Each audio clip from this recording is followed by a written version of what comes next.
Our next speaker is a retired four-star general and former Vice Chief of Staff of the United States Army, and a defense analyst currently serving as chairman of the board for the Institute for the Study of War.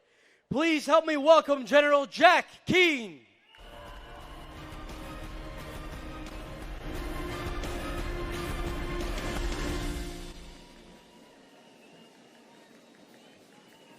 Hello, Iran.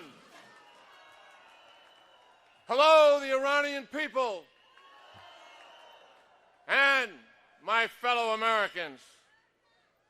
2018 was a major turning point for Iran. Why? The United States pulled out of the nuclear deal, and for the first time in 39 years, put Iran on notice.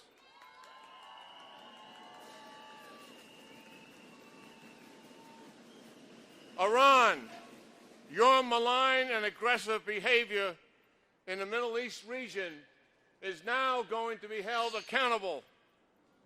Using your proxies to drive the wars in Syria and Yemen must stop. Providing Hamas and Hezbollah with rockets and missiles to attack Israel must stop. Undermining the government of Iraq must stop. Undermining other governments in the region must stop. Number two, Iran building ballistic missiles must stop. And number three, Iran, you must stop sponsoring terrorism.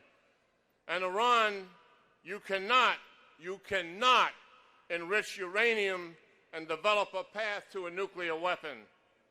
And Iran, you must stop repressing your people.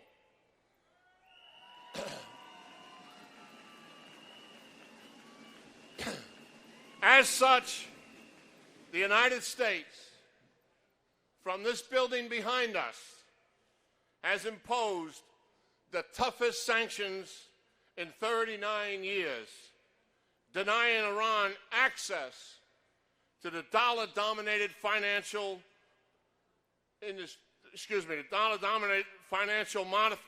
market in the world today, cutting off Iran's export of oil and other commodities, and stopping all waivers. And something we have said for years from similar podiums and microphones, the United States designated the IRGC as a terrorist organization.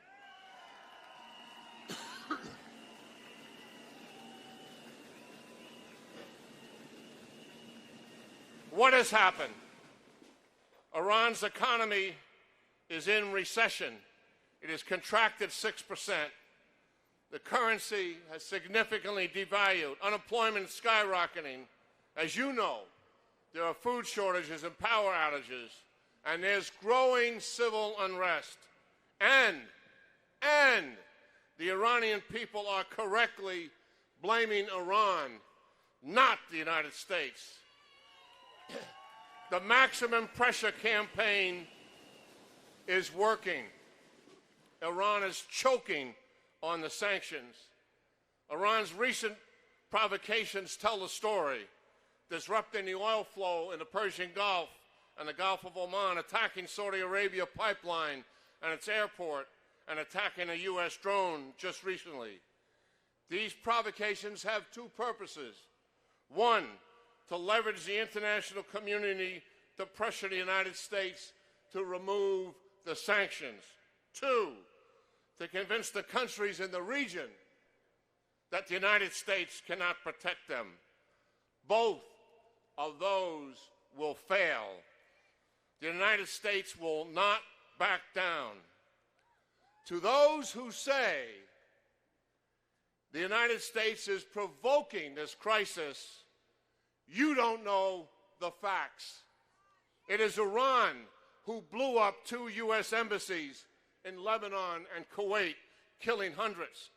It is Iran who blew up 2 U.S. military barracks in Lebanon and Saudi Arabia, killing hundreds. It is Iran who trained Iraqi Shia militia to kill Americans in Iraq with advanced penetration weapons, killing hundreds. It is Iran who continues to hold hostages.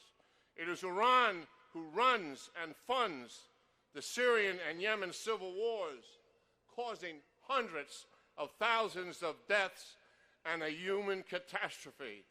And it is Iran who provides rockets and missiles for Hamas and Hezbollah. And it is Iran who is now disrupting the shipping lanes and the flow of oil. And it is, of course, Iran who wants to dominate and control the Middle East. And yes, it is Iran who continues to repress their own people. The United States will do what? The United States will lead a coalition of nations to keep the shipping lanes open in the Persian Gulf and in the Gulf of Oman. That will unfold in the days ahead. The United States will not, I say again, not tolerate Iran enriching uranium to a threshold capability and certainly to a nuclear capability.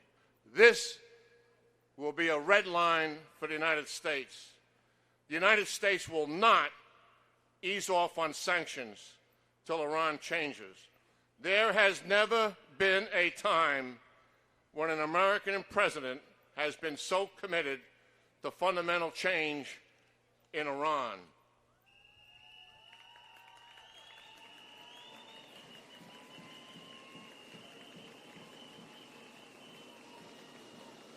Despite the current crisis, the very best path Iran has been on in the 39 years is right before us. So keep up your fight. Keep up your resistance. Keep up your hope. Keep up your courage. Your voices for freedom are heard. The American people and America stands behind you and the Iranian people, stronger than ever before. We will be there with you until you get your homeland and your freedom back. Change, change, change! Regime change in Iran! Change, change, change! Regime change in Iran! God bless you, God bless the Iranian people, and God bless America. Thank you very much. Change, change, change! Regime